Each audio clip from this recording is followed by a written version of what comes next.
नमस्कार, news portal to dream पर आपका स्वागत है। एनडीए में जो प्रस्तावित विधानसभा चुनाव है 2025 का सीट शेयरिंग फॉर्मूले को लेकर अभी कोई फाइनल से रूप नहीं दिया गया है। सोशल मीडिया और कई स्थानों पर चर्चा अफवाह उड़ी कि जदयू को 120 सीट और 100 सीट पर बीजेपी और अन्य सहयोगी दल चुनाव लड़ेंगे। इसे हवा दिया जा रहा था कि लोजपा सुप्रीमो चिराग पासवान ने मीडिया की इन जो उड़ाई गई खबरों का न केवल खंडन कर दिया बल्कि स्पष्ट कर दिया कि लोजपा रामविलास बिहार की 243 सीटों पर चुनाव लड़ेगी। यह मानकर लड़ेगी कि एनडीए के सब प्रत्याशी हैं और सभी की जीत सुनिश्चित कराने के लिए लोजपा आर का प्रयास होगा। पर्दे के पीछे की कहानी जान लीजिए। इन दिनों जदयू संगठनात्मक रूप से काफी कमजोर है। जदयू सुप्रीमो व बिहार के मुख्यमंत्री नीतीश कुमार के स्वास्थ्य को लेकर कई तरह की चर्चा और अफवाह का बाजार गर्म है। यह कयास लगाया जा रहा है, यहाँ तक यह दावा किया जा रहा है कि 2025 का चुनाव में यदि एनडीए सत्ता में वापस लौटी तो नीतीश कुमार मुख्यमंत्री नहीं बनेंगे। यह तय है।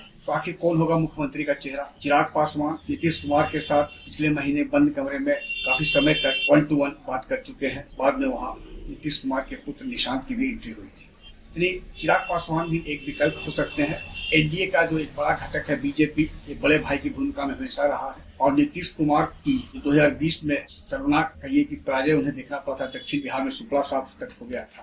इसके बावजूद भाजपा ने समर्थन देकर नीतीश को मुख्यमंत्री बना दिया। नीतीश कुमार की पकड़ अब प्रशासन पर ढीली होती चली जा रही है।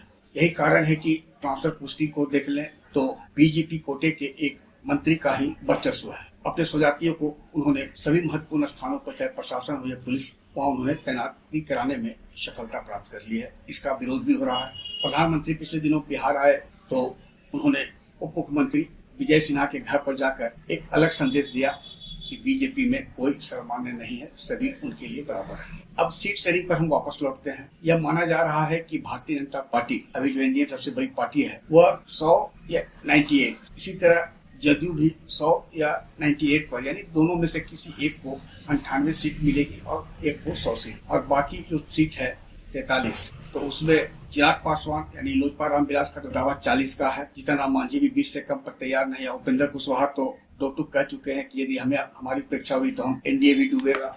लेकिन उपेंद्र कुशवाहा की ऐसी राजनीतिक हैसियत आज की तारीख में नहीं है कि वे कुछ विशेष कर पाएंगे। हाँ, यह तय है कि उन्हें भी एडजस्ट किया जाएगा, जो एनडीए के सूत्र बताते हैं। तो 40 के स्थान पर 30-32 सीट पर लोजपा रामविलास और बाकी 10 में जीतन राम मांझी का हम पार्टी हो और उपेंद्र कुशवाहा की पार्टी को एडजस्ट कर लिया जाएगा। वैसे अगले माह इस संबंध में उम्मीद की जा रही है कि आधिकारिक रूप से विशेष तौर पर मीडिया को जानकारी दे दी जाएगी। अधिकृत रूप से घोषणा होने की संभावना है। यह राजनीतिक गलियारों में चर्चा का विषय बन चुका है।